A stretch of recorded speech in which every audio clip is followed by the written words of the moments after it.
I'm Anil Kumar sharing with you a multiple choice test question. I'd like you to pause the video, read the question, answer, and then look into my suggestions. Now, this multiple choice question, the answer is of part C, has been broken down so that we get an approach to solve this type of question, correct? So let's try to understand how to go about such a question.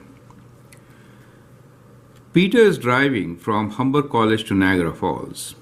He starts at noon and reaches Oakville 20 kilometers away at 12:15. He is going to maintain this average speed throughout his journey. Perfect. So, for part 1 given to us is find average speed of Peter, very logical. Write an equation relating distance traveled to driving time. And after that, when will he reach Niagara Falls, which is 100 kilometers from Oakville, right? Not from Humber College, from Oakville.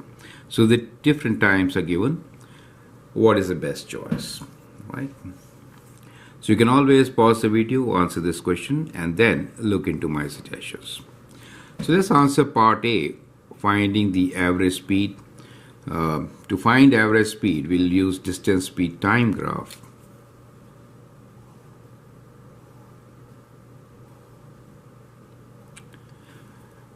Distance speed time relation, which I prefer to always write in this form. So distance, speed, and time. So that helps us to remember how they are related.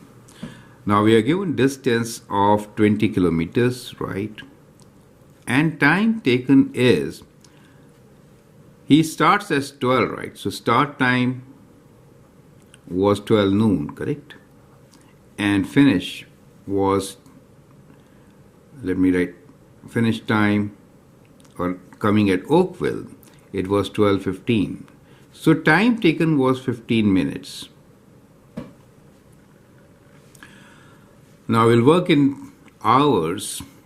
So we can write time as 15 over 60 hours, which is 15 over 60 hours or 1/4 of an hour, clear, right? So 15 minutes is 1/4 of an hour. So the average speed, which is distance over time, can be written as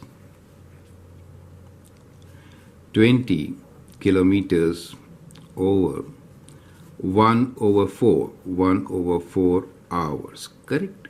So the speed here is 80 kilometers per hour. Okay?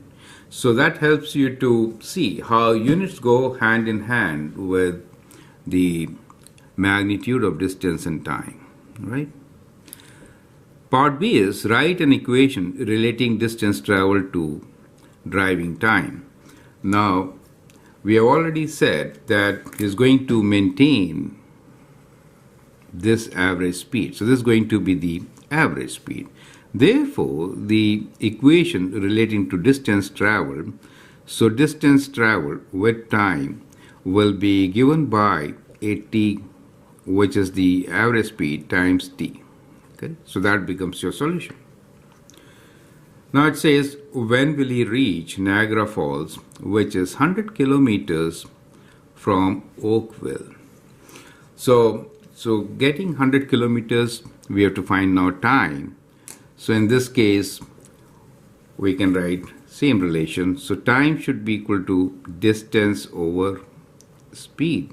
So distance is 100 kilometers and we know the speed is 80, right? So that gives you time, and this time is in hours, correct? This time is in hours. Now you can also divide by 2 to get 5/4 hours, correct?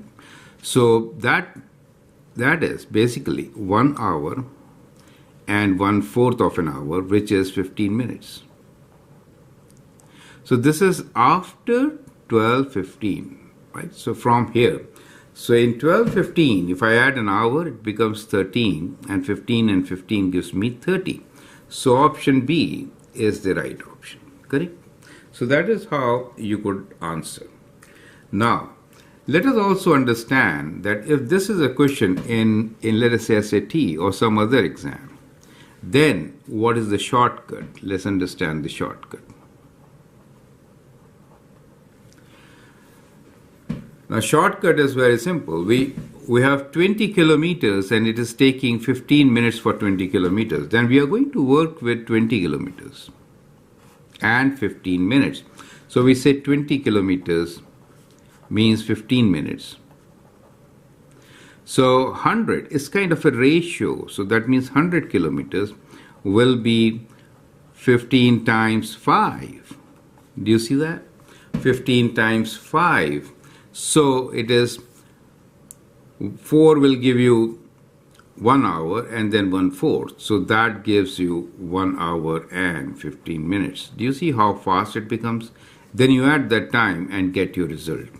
Perfect. So it depends where you get this particular question. If it is there in some competitive exam with multiple choice questions, the approach has to be the shortcut method, looking into time taken in the chunk of 20 kilometers. Since 100 is a multiple of 20, it makes sense, right? So that is how you have to approach. And if it is in a test paper, in that case, you need to describe everything and write nicely with all the units covered. So I hope that helps. Feel free to write your comments and share your views. And if you like and subscribe to my videos, that'd be great. Thanks for watching and all the best.